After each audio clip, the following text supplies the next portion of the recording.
안녕하세요. 김태훈의 현명한 투자자 방송 시작하겠습니다. 오늘은 태영건설에 대해서 좀 말씀을 드리겠는데요. 요즘 시장에서 이 태영건설이 부동산 PF 부실의 가장 대표적인 기업으로 거론되고 있습니다. 회사 측에서는 그 위기에 대해서 적극적으로 해명을 하고 있는데 약 4천억 정도의 현금을, 유동성을 갖고 있다고 말을 하지만 부채가 1조가 넘는 상황이고 지금 부채 비율도 굉장히 높기 때문에 단순히 4천억대 현금을 갖고 있다는 것만으로 이 태영건설에 대한 위기를 투자자들이 그러니까 잊어버리게 하기에는 너무 힘에 딸리는 모습입니다. 지금 사업부별로 보면 건설과 레저, 임대 뭐 이렇게 봤을 때 건설 쪽이 가장 큰 매출을 차지하고 있고요. 그리고 지금 재무상태표를 보시면 지난해 연말 기준보다 올해 그 상반기 중에 2천억대 부채가 더 늘어난 상태입니다. 이게 부채가 늘어나는 속도가 너무 빠르다는 거죠. 그만큼 부채가 늘어나면 금리가 인상돼서 부담해야 될 금리가 높은 그런 부채가 늘어난다는 건 이건 웬만큼 수익성이 좋지 않으면 흑자를 내기 어렵다는 의미이기도 합니다. 손익계산서를 보시게 되면 작년 반기와 비교해 봤을 때 매출 외형이나 영업이익이나 이런 부분 다 늘어난 것을 볼 수 있지만 매출액 대비해서 영업이익이나 매출액 대비해서 당기순이익을 봤을 때 굉장히 적죠. 겨우겨우 흑자를 만들고 있는 그 정도 수준입니다. 그리고 이 종속이나 관계기업 투자손익을 따져보면 적자로 돌아섭니다. 그만큼 금융비용이 432억이나 급증을 해버렸죠. 작년과 비교했을 때 금융비용이 너무 많이 들어가는 그런 상황입니다. 그러다 보니 이 태영건설의 이 계속기업 가치에 대해서 이 색안경을 끼고 보는 투자자들이 점점 많아지고 있습니다. 지금 태영건설 같은 경우는 TY홀딩스라는 지주회사를 만들어 놨고요. 그 지주회사가 전체 지분의 27%를 가지고 있고 그 외에 그 오너일가 가족들 다 포함하면 49.8% 정도 안정적인 지분을 갖고 있는 것으로 평가됩니다. TY홀딩스라는 지주회사를 만든 건 그 서울방송이라는 SBS하고 이 태영건설을 완전히 분리한 별도 범위를 만들기 위해서 그런 것이고, 지금 상황에서 태영건설의 위기를 살려낼 수 있는 가장 확실한 카드는 SBS의 매각입니다. SBS를 매각을 하면 태영건설은 이 위기를 단번에 해결할 수 있죠. 그만큼 SBS라는 그 서울방송, 이 특별한 그 허가권을 갖고 있어야만 허가에 의해서 이 방송을 할 수 있는 이 진입장벽이 있는 사업이기 때문에 꽤 몸값을 비싸게 받을 수 있습니다.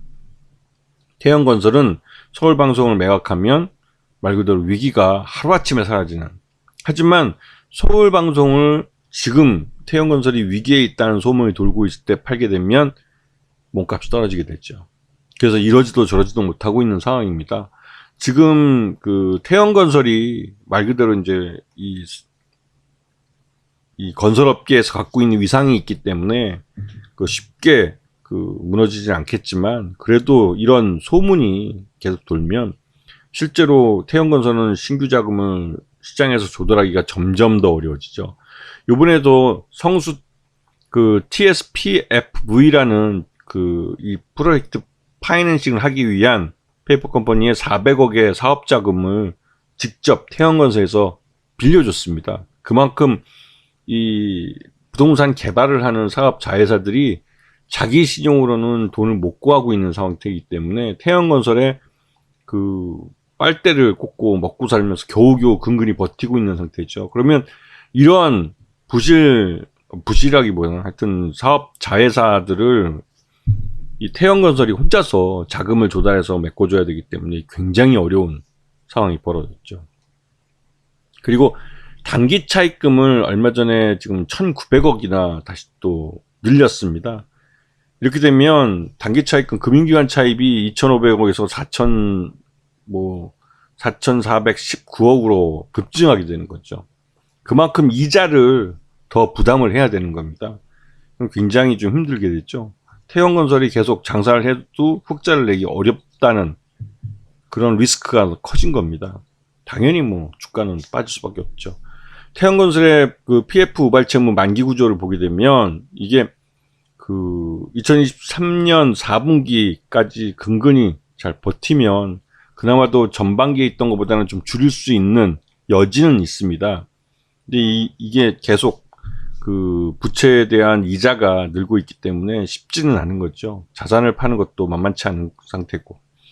그리고 10평 30건 부채 비율을 보게 되면 지금 건설사 중에서 그나마 좀 건전하다는 게 호반건설이나 뭐 이런 그 우미건설 이런 업체들이고, 그 외에 지금 뭐 100%에서 200%대까지는 그래도 봐주만 합니다. 근데 200%에서 400% 정도 되면 이제부터는 좀 그 확실한 모회사를 갖고 있던지, 아니면 좀 리스크가, 경기가 이제 부동산 경기가 더 나빠지면 진짜로 위험에 빠질 수 있는 회사들이죠. 그리고 400% 이상이면 실질적으로 뭐 인공호흡기를 달아야 한다는 생각이 들 정도로 불안한 회사라는 건 사실입니다.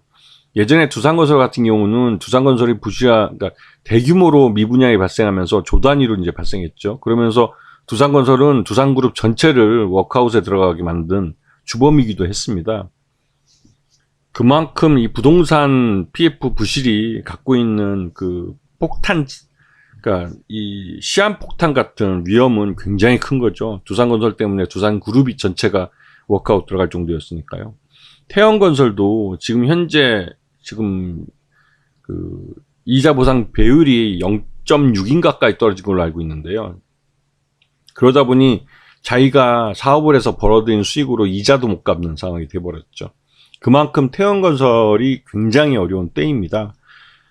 그렇게 돼서 지금 작년에 2022년에 금리가 오를 때 태영건설은 꾸준히 주가가 흘러내렸어요. 그 이유는 그러니까 저금리 시절인 2020년과 21년 이 기간에 이 태영건설은 이 저금리를 이용해서 무리하게 사업 확장을 했습니다. 전국적으로 사업 확장을 늘리고 부동산 PF를 늘리고 하다 보니 그게 2022년에 그 금리 인상으로 말 그대로 이제 부동산 PF에 대한 자금 조달에 들어가는 비용이 늘면서 이 리스크가 점점 커지기 시작했죠.